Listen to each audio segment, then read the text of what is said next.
Magandang umaga po sa ating lahat.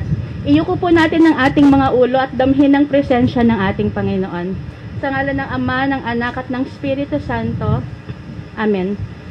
Mahal naming Ama, maraming salamat po at binigyan nyo kami ng pagkakataong magkasama-sama sa araw na ito. Kami po ay dumadalangin sa inyo, nagabayan ninyo po kaming lahat, lalo na ngayong unang araw ng pagdaraos ng News Forum ng MACRA.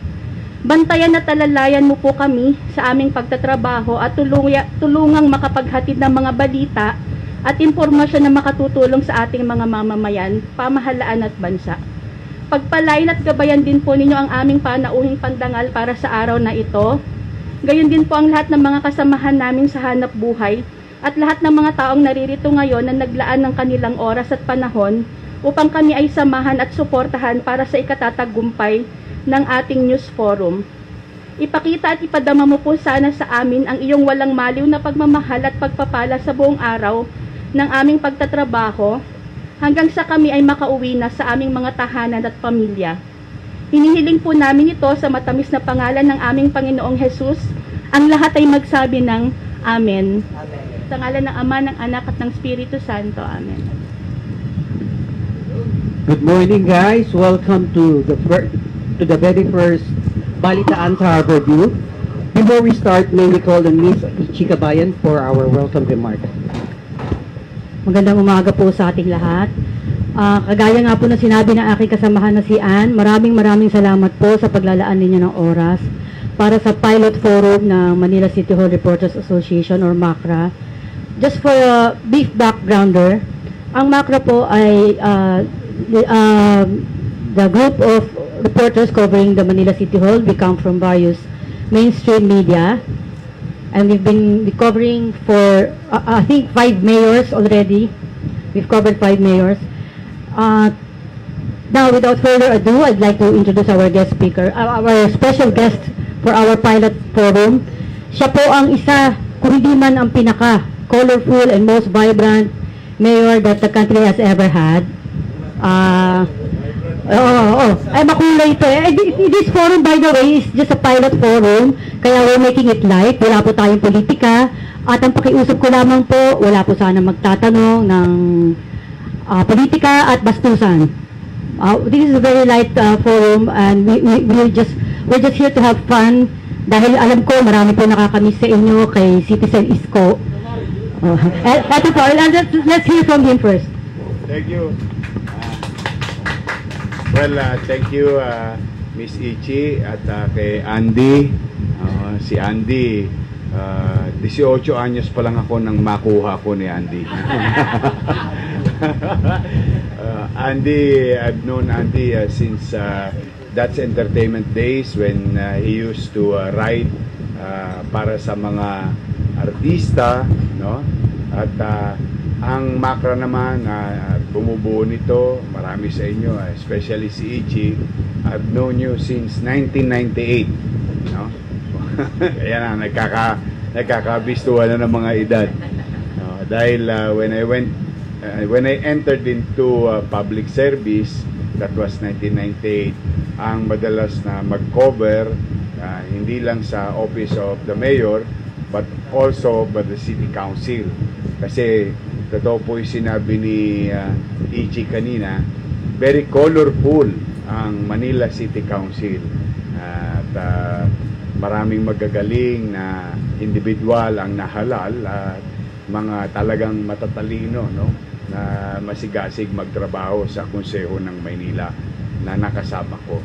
And I'm happy to be here today, and I'm honored and humbled to be the first guest ng inyong magandang layunin na kausapin ang mga individual na maaring makatulong sa paglilinaw sa mga bagay-bagay kung kinakailangan may linawin sa pamahalaan, or mga individual na maaring maging inspirasyon naman sa ibang tao na makapanonood at makababasa ng inyong mga sinusulat. At malaking bagay ang partisipasyon ng media, for that matter, para sa mga sapat, akma, tama, na impormasyon na makamit ng ating mga kababayan. And I'm proud of Macra sapagkat nakita ko talaga yung paglago at paglaki ng inyong organisasyon dito sa lungsod ng Maynila. So muli, maraming salamat sa ating mga naka-live ba kayo? O, sa ating mga naka-live na nanonood ngayon sa kanya-kanyang field of undertaking, whether nasa bahay, nasa abroad, o sa mga opisina, o baka nasa traffic at nasasakyan. Kamusta po kayo?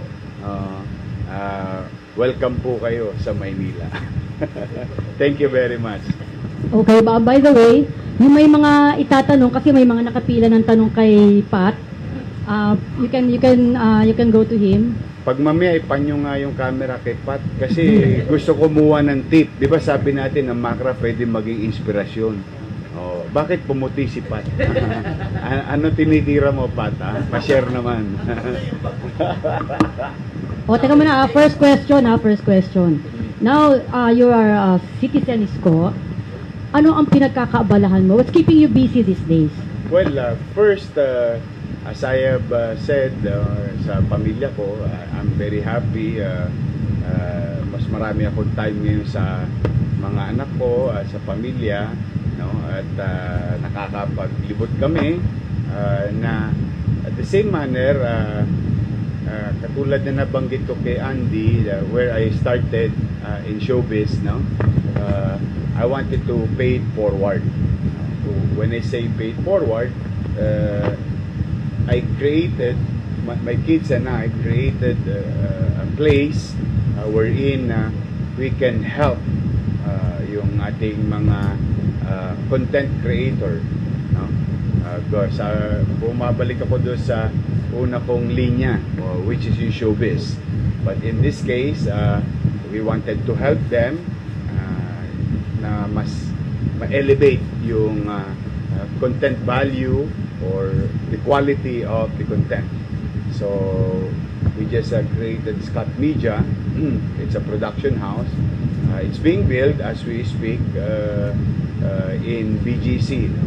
Para naman ito matulungan natin yung mga vloggers na mga nanay, individual, o sikat, o kumpanya, maliliit na kumpanya, mid-size na kumpanya, sa hirap ng buhay ngayon, mahalang mag-create ng content by investing into equipment and all other things. So gusto ko to fill in to the needs or gap, no?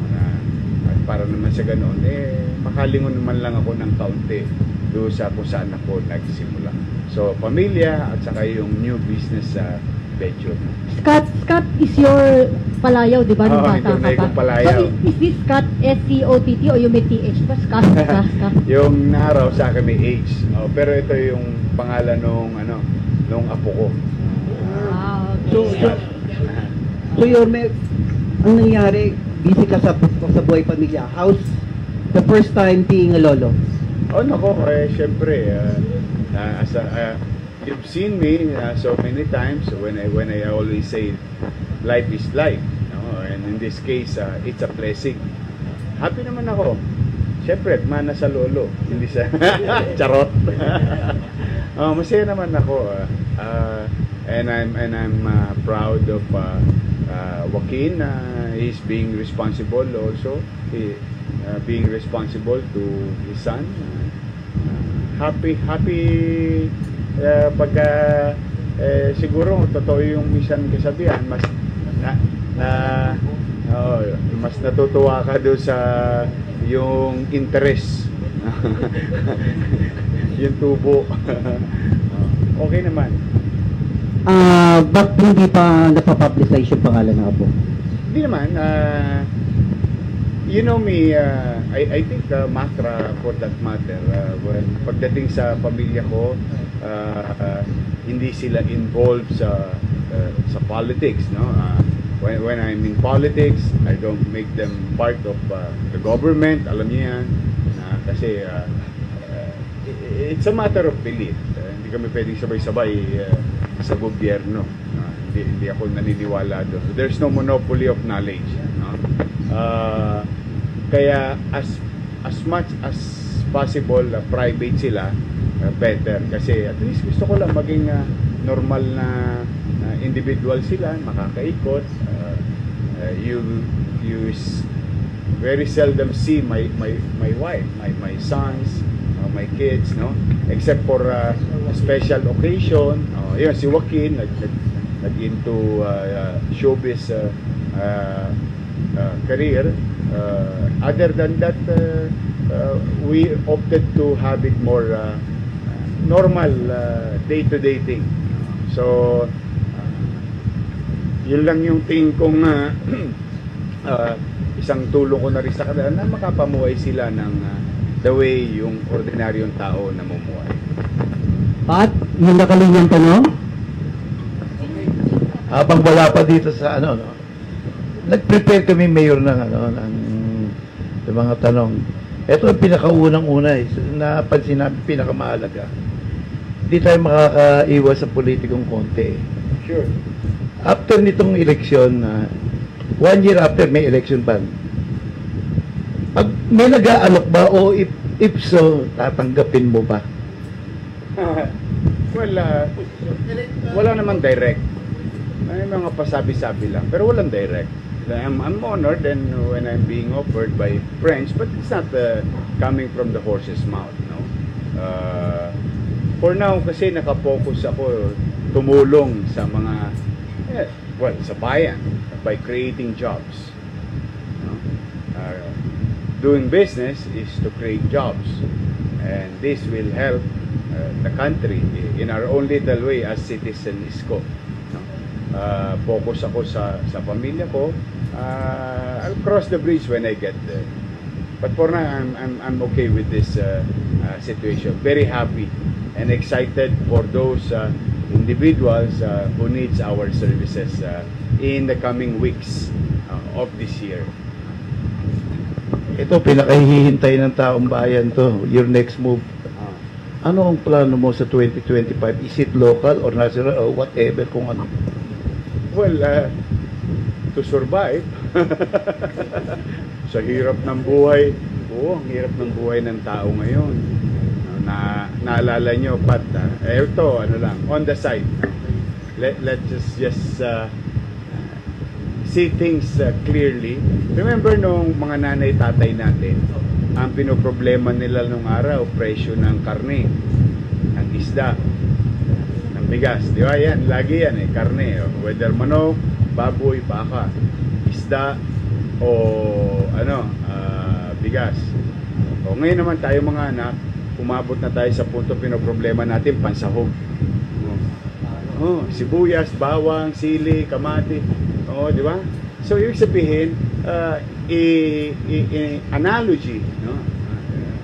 Parang pahirap ng perap ang buhay ng tao. So, just want to, hopefully, may awa ang Diyos sa liderato ng bansa at sa tulong ng bawat tao, makalagpas tayo sa hamon na ito. Una,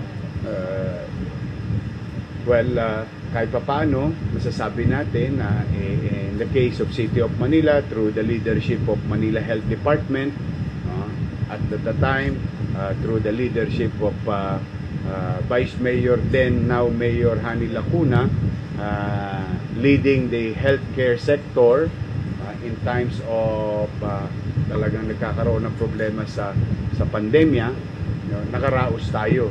At ngayon, kahit paano, na namamanage yung infection ng COVID.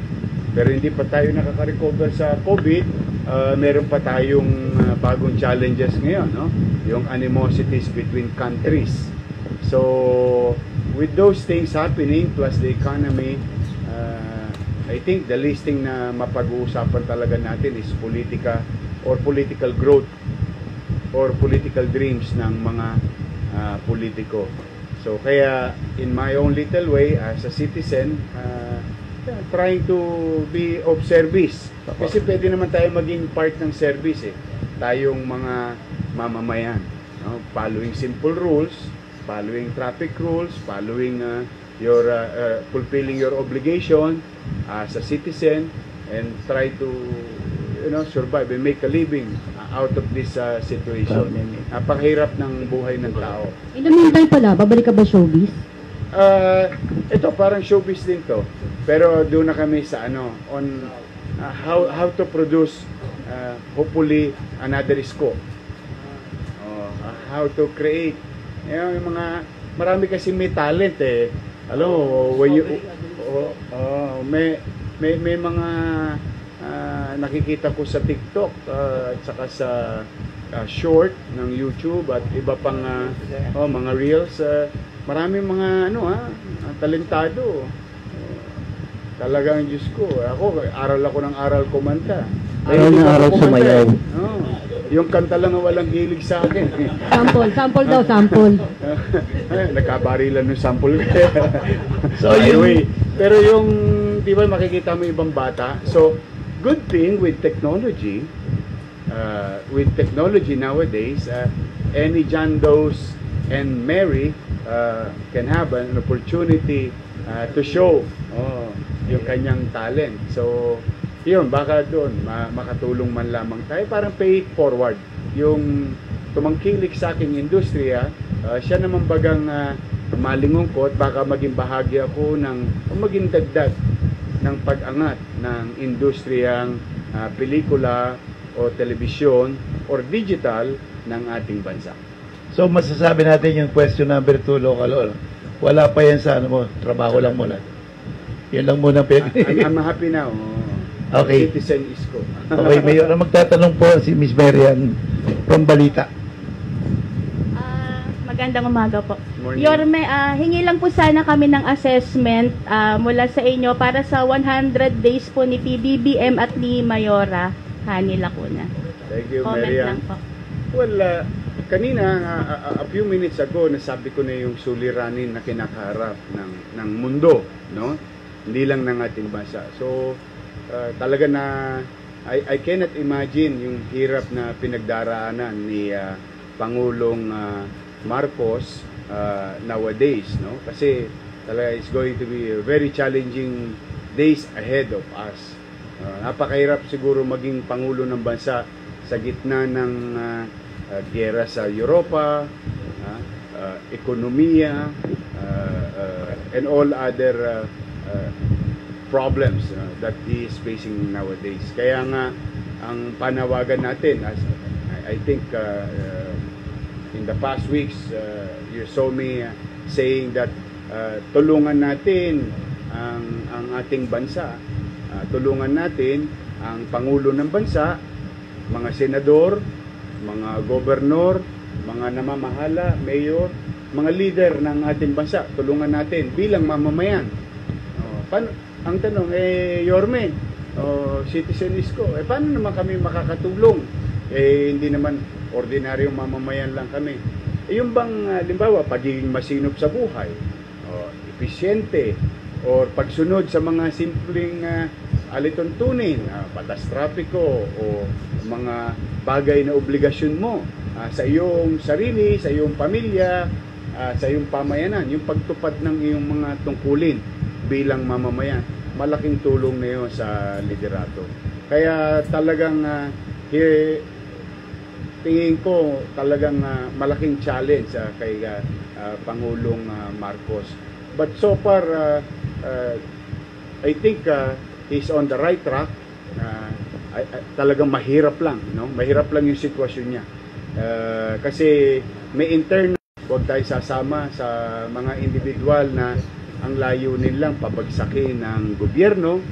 Pag itong ating gobyerno ay bumagsak, sama-sama tayong lulubog. Kasi at the end of the day, iisang bangka lang tayo. So let's do this for the president, for the country, and most especially, let's do this by doing so, parang na rin itong ginagawa natin sa kinabukasan ng ating mga anak. Kasi kailangan lagi may move on sa buhay, di ba? Katulad ni Andy, dati matagal may jowa siya. Nung nawala, nag-move on siya, nakakita siya ng bagong jowa. Di ba? Madali mag-move on. Sa buhay, no? We have to really move forward, not backward. No? Kailangan makita natin yung horizon. Kailangan makita natin yung magandang vista. No? Yun ang tingin kong maging nowadays, at the very least, that we should do or change our mindset. Diba? Tatandaan natin na ang ating bansa na siya nating pinakikinabangan ay hanggang ngayon, no? Umiiral pa rin yung demokrasya. At ang demokrasya ay nanaig na naman noong nakaraang halalan. 31 million people of our fellow Filipinos. Tandaan niyo ang word ko fellow Filipinos, kababayan, kadugo, kalahi, pumili na ng leader. Yung halalan, nangyayari lang yon sa isang araw. Pag nabilang na ang boto at naging official na, let's go back to our lives and let's be as much as possible be good or better citizen. No? Yun, tulong na natin sa liderato. So, talagang malaking challenge. But we can help as a citizen. Okay, Mayor Hani naman, I'm very proud of her. One, maraming salamat sa mga taga Maynila na hindi nyo inalintana yung kasarian ng liderato. And I'm proud being Batang Maynila, no, na na-inculcate sa ating mind, in our heart, in our mind, yung pagkakapantay-pantay. Di ba, naalala nyo, lagi ko sinasabi, sa Maynila, walang babae, walang lalaki, walang bakla, walang tomboy, walang mahirap, walang middle class, walang mayaman. Sa Maynila, pantay-pantay. May pagkakataon. So in this case, nabigyan ng pagkakataon after almost 500 years of its existence. The first Lady Mayor. And just for the record, no, si Mayor Hani Lacuna is the first majority floor leader na babae. Yes, when I was a vice mayor then. And I'm very proud of her. And she's also the first woman vice mayor of the city of Manila. Now, being the first woman mayor, I'm very proud of her, and she's doing the right thing. Nakita ninyo yung mga mahal na mahal ko, mga lolo't lola ko sa taga Maynila. I love you. Nakita nyo, tinuloy pa rin ni Ate Hani, ni Mayor Hani, yung mga social services. Ito talaga alleviation, no? Poverty alleviation na program o social services na tingin ko tangible, no? Yung talagang nararamdaman directly ng ating mga kababayan sa lungsod. O yung student allowance. Dati-rati wala namang allowance ang PLM students. Nasa katuparan natin, ayan, nabigyan sila. Ganon din ng UDM students. Tapos yung high school, no? Yung K-12 kahit papaano, di ba? So lahat sila, yung ginagawa ni Ate Hani, binibigay niya yung para sa mga taga Maynila. And she's been going around looking at our areas in the city, and I'm happy for Bacood community. Nanonood ako nung isang gabi. Di ba? Lumiwanag yung safe for additional safety for the community. No? So she's doing everything, the housing, the schools, the hospital, no? Tapos marami siyang naka-pipeline. And I'm proud of the members of the city council supporting the mayor. Talagang unti-unti na basta nabura yung politika after election. Tingin ko mas marami talaga ma-achieve ang mga local government, for that matter, or people in government. Pag madali nag-move on, mas madali tayo makababiyahe. Mas madali at mas marami tayong malalakad at mas marami tayong matatapos, no? So far, I'm proud and I'm happy for the people of Manila, being Batang Maynila, with the leadership of Mayor Hani Lacuna and Vice Mayor Yul Serbo and the 6 congressmen, no? And the members of the city council. It's nice to know that you have already moved on totally Oh. Hindi ka na ampalaya, hindi ka tulad ng iba. Oh, that's Hindi naman siya naging ampalaya. Hindi ka naman naging that's ampalaya. good. Ngayon, ang gusto ko lang itanong sa'yo, looking back, ano sa pagiging mayor mo ang pinaka-gratifying or experience mo or the experience that gave you the most satisfaction? Oh, last night, again, although it's been happening for so many days, months, and weeks now, no, nung wala na ako sa public office. Last night, it's a very good experience again with my kids. Nasa restaurant kami, may isang table, I think there are about 8 or 10 with kids. They stood up and said, thank you very much. Sampo, taga Maynila kami. So, sabi ko, ay, thank you po. Hindi. Yorme talaga. Talagang ipagpapalakpak mo ng tenga. Kasi, they just don't say it sa mga words na talaga nakakiliti, nakakataba ng puso. Pero alam nila, yung particular na mga proyekto, ospital, eskwelahan, housing, order, certainty. Saka it's been happening every now and then, every single day actually. Minsan matutuwa ka talaga sa utaw yung malasakit ng utaw, yung tatawid ako sa pedestrian. Biglang may mga kahinto. May magbubukas ng ng bintana.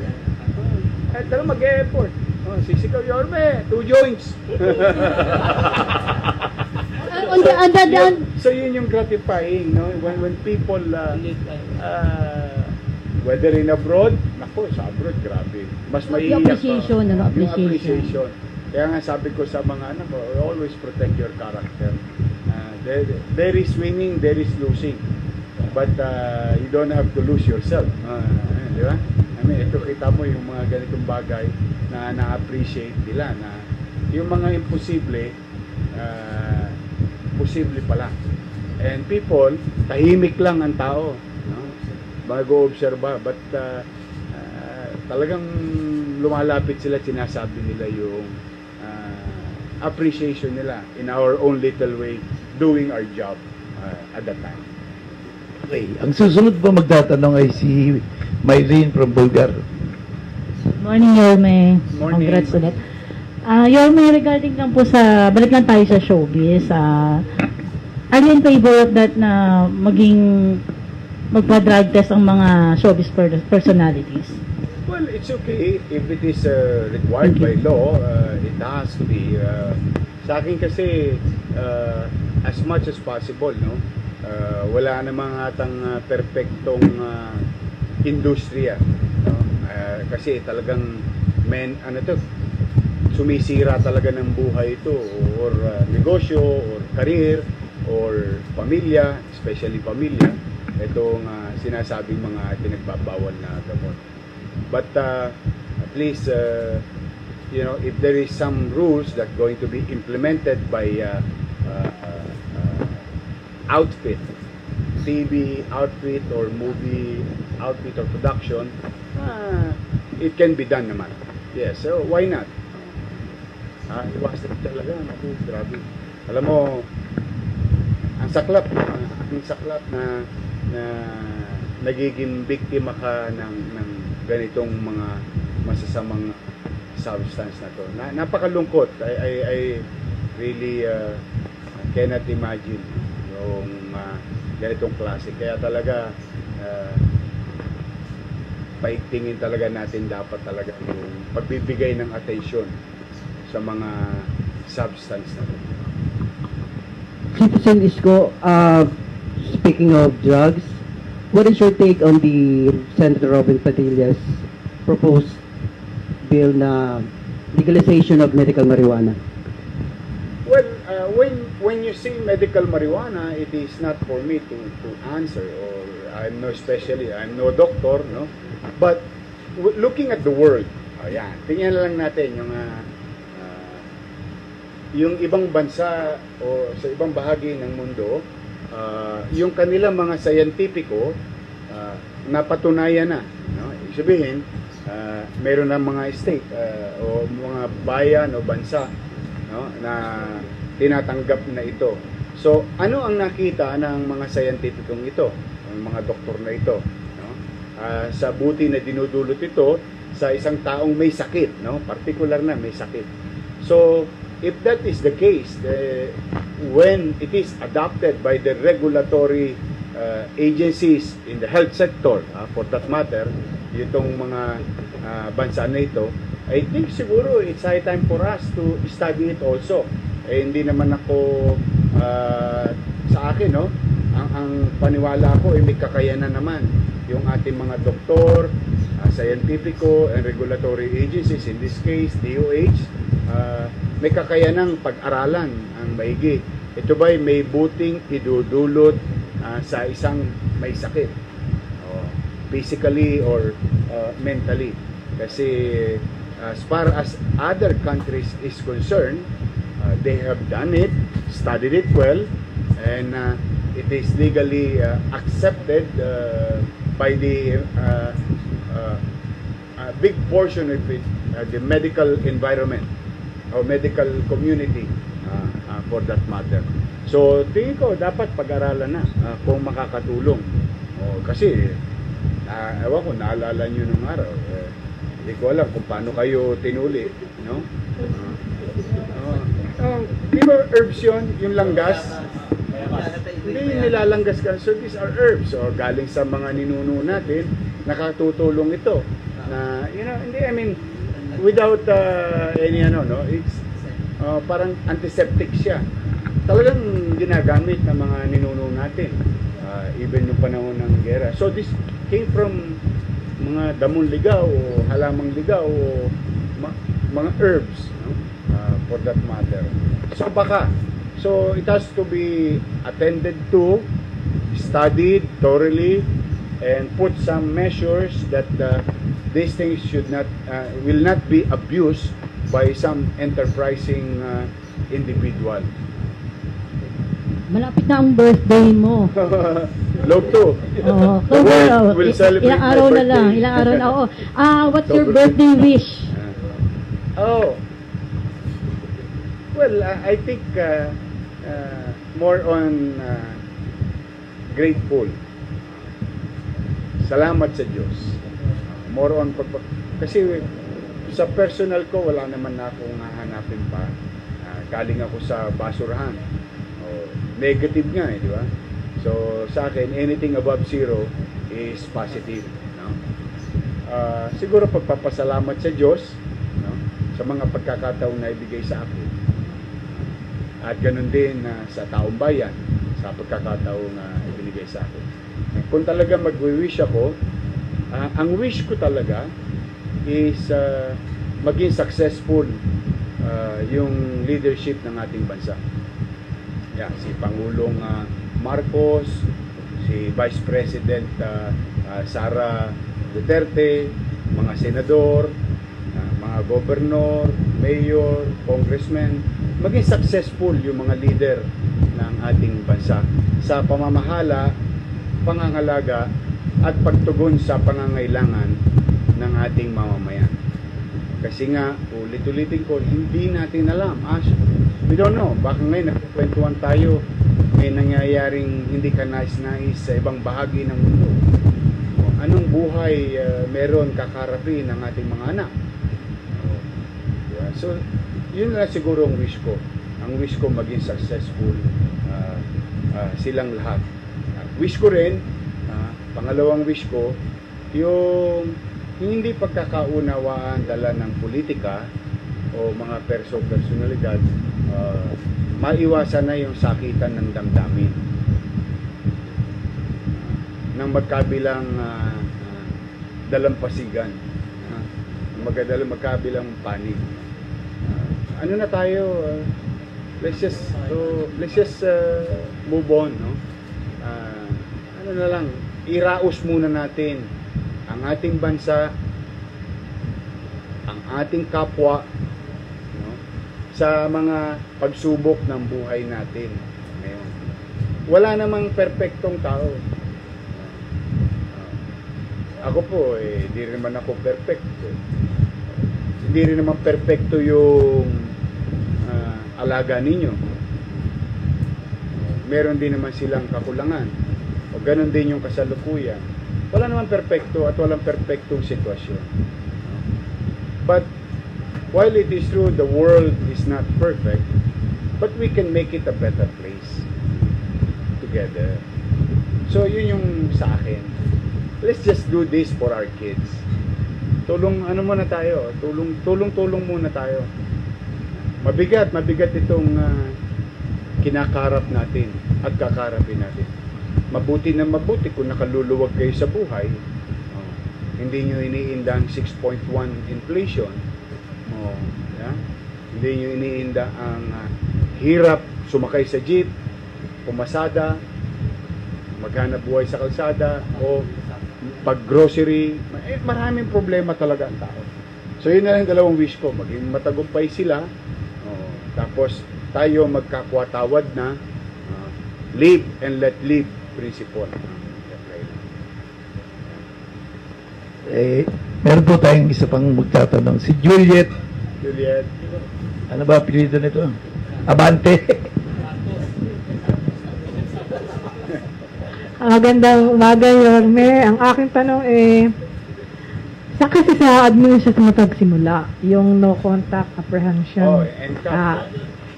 Isinampa ng Supreme Court. Pwede bang malaman namin kung anong masasabi mo tungkol doon? Well, it's good na may paglilinaw na gagawin sa mata ng husgado. Para yung opinion mo, kasi ganito yun your opinion is as good as mine. So, pagka lumiwanag yan, ang pinail naman kasi nila yata is parang in a way, declaratory relief. Pinatutunayan ba kung ito'y mabisa, ito ba'y tama ang pagkakagawa bilang batas. But again, let me refresh your memory. Sa ito, pangkalahatan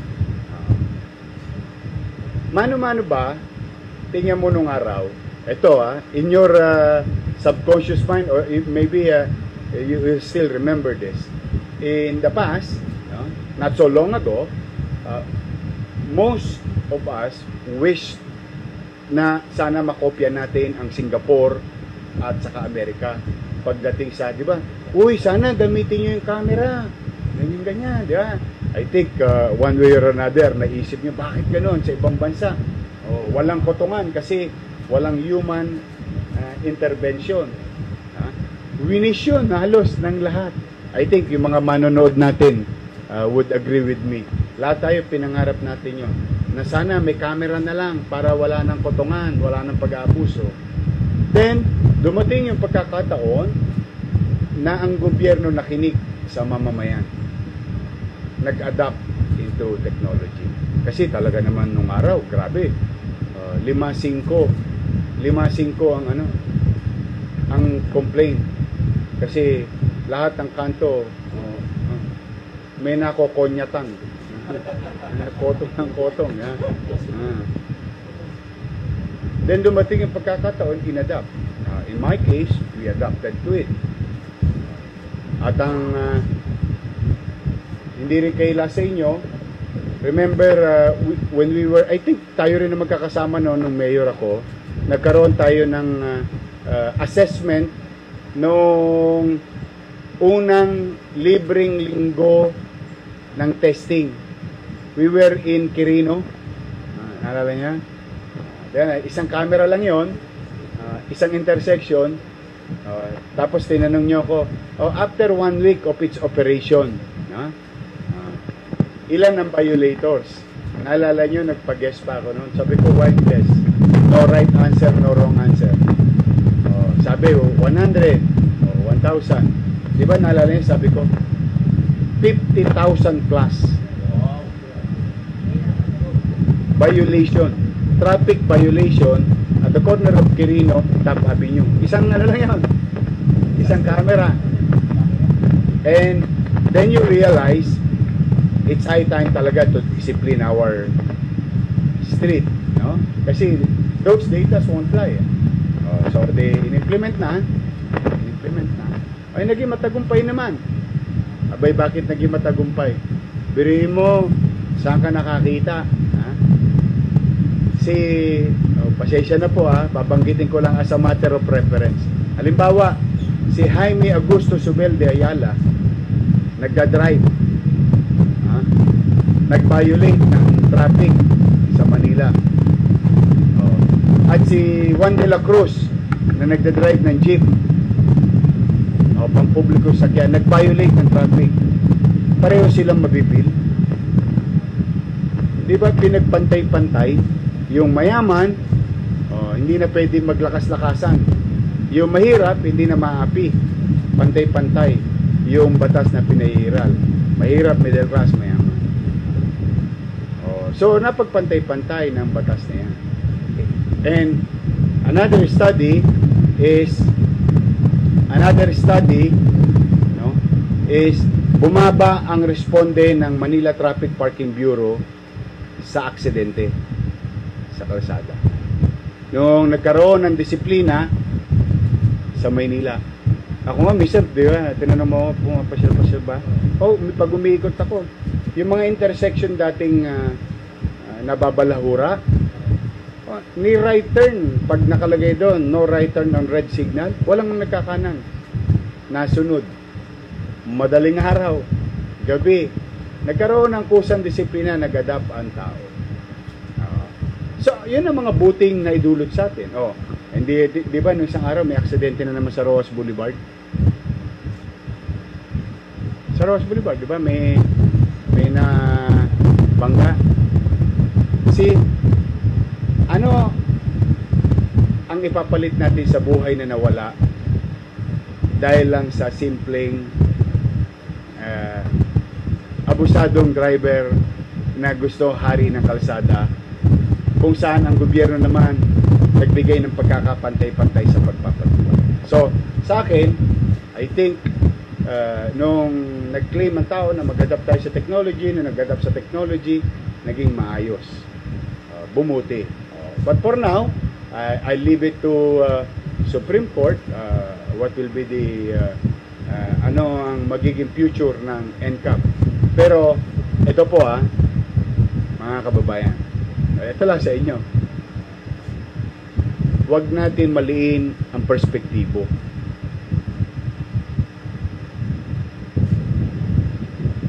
Huwag tayong makikinig sa violators. Baka lang hindi natin napapansin. Huwag tayong makikinig sa violators. Kasi whether piso o 1,000,000 ang multa, kung walang nagba-violate, walang problema. Huwag natin, never tayong kikiling sa lumalabag. Ang kinikilingan natin, yung naaargabyado, yung naabuso. Kasi hindi ka naman mabibil kung hindi ka lumabag. Tama, mali? Tama. Kung sumunod ka, hindi ka magmumulta, whether piso o 1,000,000 yung multa. Kaya huwag tayo makikinig kasi baka malito lang tayo na yung mga nagbabiolate ang kikilingan natin. Ang kilingan natin, yung mga taong gusto ng katinuan. Yung tao, gigising sa umaga, gusto niya pumasok sa opisina ng matiwasay, na hindi siya kinakabahan, baka siya maaksidente, dahil barubal yung driver, di ba? Ang experience sa mga ibang sumasakay sa jeep, natatakot, kasi talagang may mga ilang individual, tinatahi yung daan.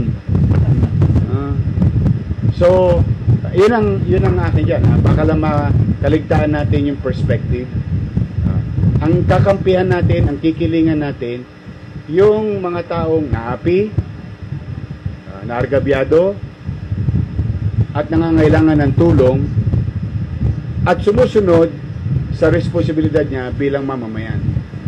wag natin tatabihan, kikilingan yung mga violators. Violators is a violator. Yan lang yung aking ano doon. Pero for now, let it be. So, kung ano magiging kakahinatan. But patagumpay, ako naman ang magtatanong sa inyo.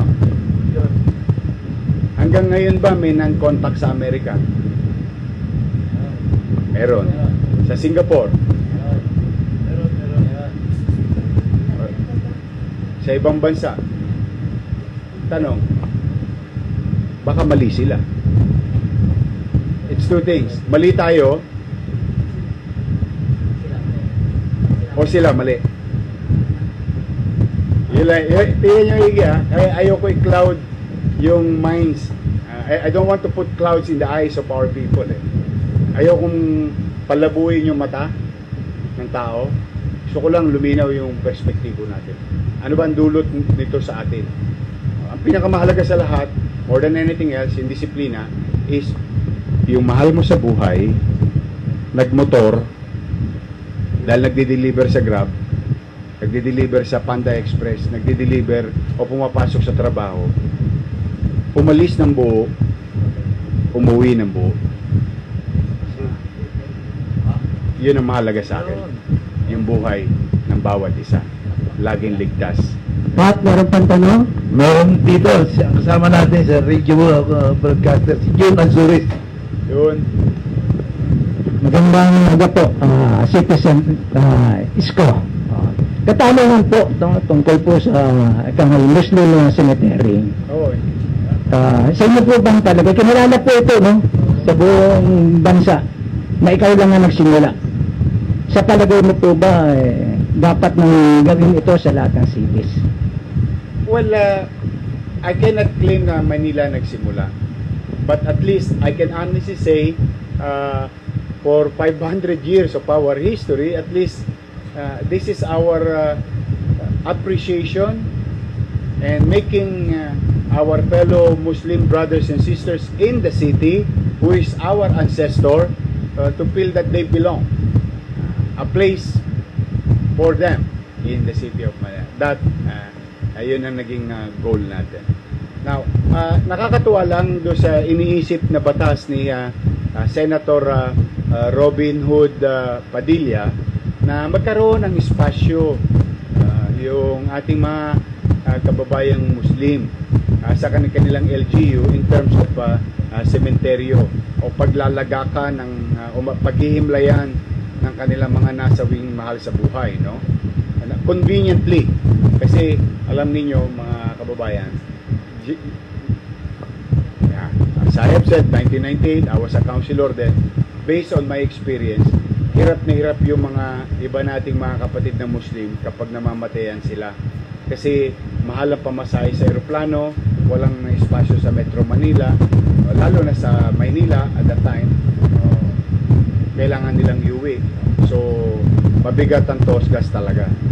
So, kailangan, tingin ko, pag-aralan ng maigi to, baka napapanahon na, merong kababayan din naman nating Pilipino yan. Kadugo din natin yan. Yung religion has nothing to do with it.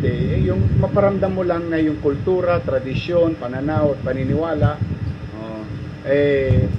pwede nila magawa dito sa atin o highly urbanized cities. I think it's timely. If the question is napapanahon na ba?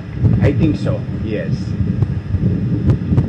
Mayor, may isa akong tatanong sa personal ko to Na-interview ko si tatay ni Bernard, yung mayor ngayon ng Mandaluyong. Nasabi niya, nabanggit niya yung in-city vertical housing na ginawa ng Maynila map. Maganda yun. Ngayon, gagawin niya daw sa termino niya to. So, nag-scout na sila ng lupa. Dito sa may parting edge sa nagilid ng Pasig River yata yun. Makaka-expect ka, sir, doon sa area na yun, magtatayo ng same as yung in-city vertical para sa mga informal settlers na pinapasok na nila para sa Mandaluyong. So, how can you react, sir? What would you react? Well, with high respect to Mayor Abalos, no? Matagal na talaga siya sa pamamahala. I'm happy na may isang city na gagawin yung katulad ng ginawa sa City of Manila. In fact, isa sa talagang kaligayahan ko kapag umaangat ang tao.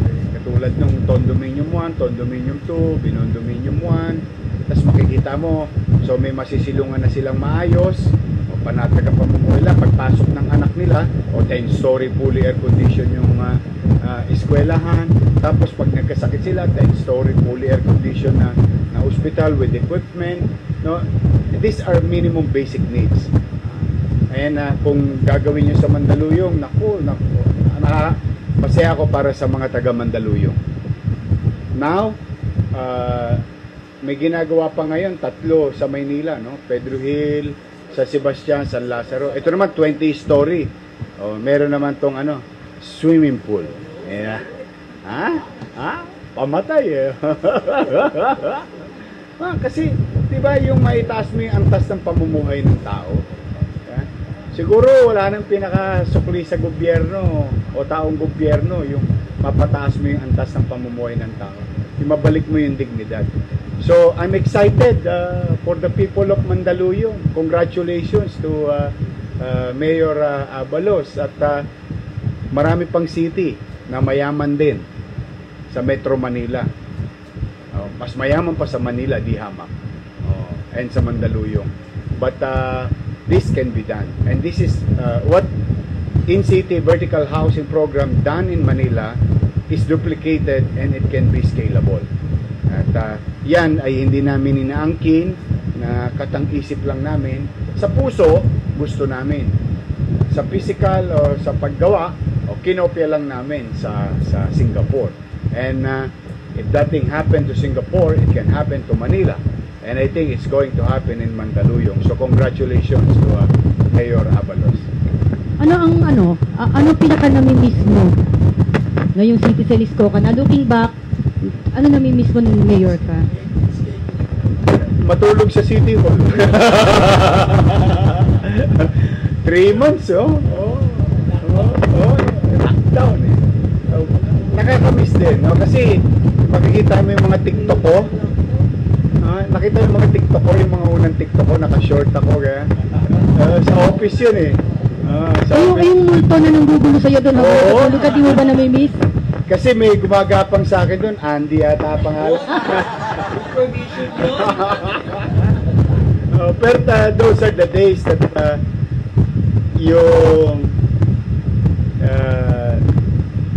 yung hirap ng tao, no, yung uncertainty. Tapos kaya ako talaga nagbabayad sa pamilya ko. Pero may 3 buwan kung hindi kinita ang pamilya ko. 3 months, day in, day out. Yung sakripisyo nila. Tsaka hindi, matinding sacrifice din yung, kasi personally I know takot to sa multo eh. Oo. Pero binununay mo to sa City Hall. Sumusolo flight ako. Alam na, height, ayoko ng height. Karayo. Kaya nga buti na lang Facebook eh. Picture ni Labong ng pag may tinutusukan ako. So anyway, multo, pangatlo. Tiniis ko rin yun. Everybody knows na ikaw social media magnet. YouTube, TikTok, whatever. Basta pag nandun ka, definitely maraming views. So ano sa palagay mo ang reason bakit? Ba't ganun? Well, I don't know, but I'm grateful. Maraming salamat sa mga viewers who are interested on what we are doing. Kaya nga, naalala ninyo, nagre-request yung taong bayan na maggawa ako ng vlog. Sabi ko naman, nakiusap ako sa mga followers, mga loyalists, and sumusubaybay sa atin lagi. Sabi ko, bigyan nyo lang ako ng ilang buwan at I'll try to heed to the call ng ating mga followers. So, in a matter of few weeks, Oh, ngayon, dati months, ngayon weeks na lang. Patapos na yung gawa namin, we'll try to create a show that will entertain and inspire people. At abangan ninyo at sana supportahan ninyo, patuloy nyo supportahan. No, pwede rin si Joaquin mag-guest. Pero ang mga i-guest natin, yung mga individual na pwede mag-inspire ng kapwa natin na Pilipino. So abangan niyo 'yon. So but then again, going back to the and sana hindi niyo lang abangan, suportahan niyo pa. Mahirap ang buhay, mahirap ang jobless. Paano pala yung mga vloggers nating kaibigan dito? Baka naman mawala ng content. Hindi, ano yun, sila, otorisado sila. Hindi sila nakaka-copyright sa akin. Okay. Di ba? I always At try clear to na yun. Allow them to share. Kasi kung makakatulong po, kasi ginamit namin ng social media as a tool to communicate. Libre. Laway-laway lang eh. Di ba? So, yung mga vloggers did favor to the city government. Kasi na-amplify yung message na gusto namin i-convey. For example, wanted o butas na kalsada, biglang nireport nila ng isang netizen kinabukasan na ayos na yung tumbang poste, yung tinataling mga alambre ng kuryente, di ba? Yung mga yun sa netizen yun, di ba? So because of the bloggers na amplify yung communication, so we owe it to them. Kaya ngayon naman, okay lang na magamit din nila, ma-utilize nila, and sa ating mga followers, try to support these bloggers because that's the only, for now, no, that's their means of living. So by watching their content and supporting them, nakakatulong sa kanila yon. Ay sila naman, natulong din naman sa City of Manila. Hindi ko mo nawala na ako, nawala na sila. Tinutulungan din nila yung City of Manila. And it's a promotion also to the city because some of the contents are being shown ay yung mga pasyalan o turismo sa Manila.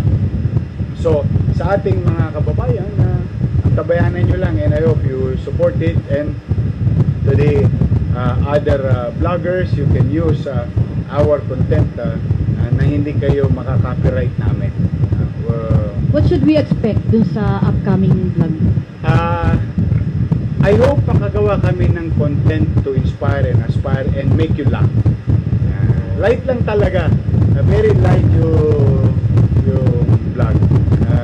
I'm no comedian, but I hope I can make you smile and good for the heart. Masaya lang. Chill lang. Todits lang sa Getty. Bandang Wakali. Good bars eh. Yung mga 2 joints na. Walang politics. Oo, kasi buryong na ang tao eh. Tingnan mo, may mga kampong hindi pa natigil, araw-araw nakikita ng tao. So, makakita naman ng Ed, dito sila Ed, mga tirador natin sa photos. Yeah? So gusto ko makakita naman ng parang in other news, gano'n naman, parang gano'n. Meanwhile, Okay, any other questions? Guys, are we clear? Okay, baka meron pa. Chicha na. Alam nyo mga kababayan, kaya lang ako pumayag dito, may libreng agahan to. Alam naman yun eh. Yun ang yad ba sa akin, Todits? Speaking of which, before we ask for his parting shot, gusto ko sanang pasalamatan in behalf of Macra, si City Administrator Bernie Ang for his support. He's our senior advisor. Of course, the management of Harborview for this venue, Mr. Fortune Palileo, Attorney Princess Abante, of course si Mayora Hani Lacuna is also in support here. Sa ating mga colleagues and sa mga NPIO. vloggers, sa MPIO, KR and AJ, thank you very much. Ang galing ha? Trabaho Macra sa MPIO. Siyempre. Ang galing ha? Okay ha? But I would like to recognize also and give credit, no? Total, nandito na rin siya at 10 ng kanyang mga kasama sa pagsasaayos ng ating kalsada, katulong sila sa mahabang panahon with all the consistencies. No, si Colonel Baltasar, ayan. Aboy na Keloy! At 10 ng kanyang mga kasama sa Hawkers, Joey, Task Force Malasakit, yung ating mga antigo ng Maynila, no? Nakikita mo sila, no? At their age, no? They continue to put things in order sa kanilang komunidad, di ba? Nandito din daw si Colonel Ibay. Oo, yung bagong siga ng Tondo. Colonel Ibay, thank you for coming. Yung mga jumper doon sa Arten, ha? Ano yung kailangan nyo ipasok natin sa schooling? Ano yan we have to orient them na kailangan ang sino mang negosyante ang gagawa ng negosyo, maghahanap buhay, magtatrabaho, at higit sa lahat natutulog sa Maynila, ibig sabihin nakatira sa Maynila, makaramdam ng kapanatagan sa Maynila. And congratulations sa ating Manila Police District. Keep it up.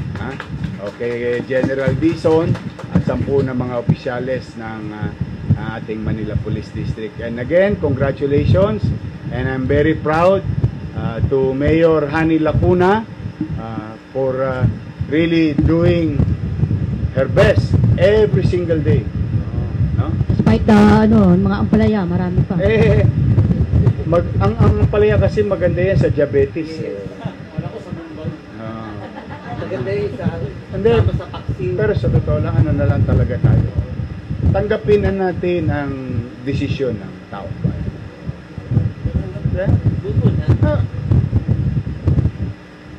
Iisang bangka lang tayo. Very maganda yung metaphor. Ayan, nasa dagat tayo. Ayan. Paglubog ng bangkan to, ang tawag ay Pilipinas. Sama-sama tayo. Maswerte yung iba, may isang pabida. Tayo, paano yung ordinaryong tao? Kawawa na. Okay? Thank you again. I'm happy to see you. And thank you, Andy, Ichi, Makra, members and officers. Thank you for this opportunity. This is historical. This will be the first and so many things that you can do as organization. And thank you for helping the City of Manila with your reports, fair and honest reporting to the people of Manila. We owe it to you. Maraming salamat sa inyo. Thank you very much. Very safe at pagpalain nawa kayo ng buong magabay. Maraming salamat. Manila. Good. Good job. Picture. Game. Bong, kirayan mo. Ano yan?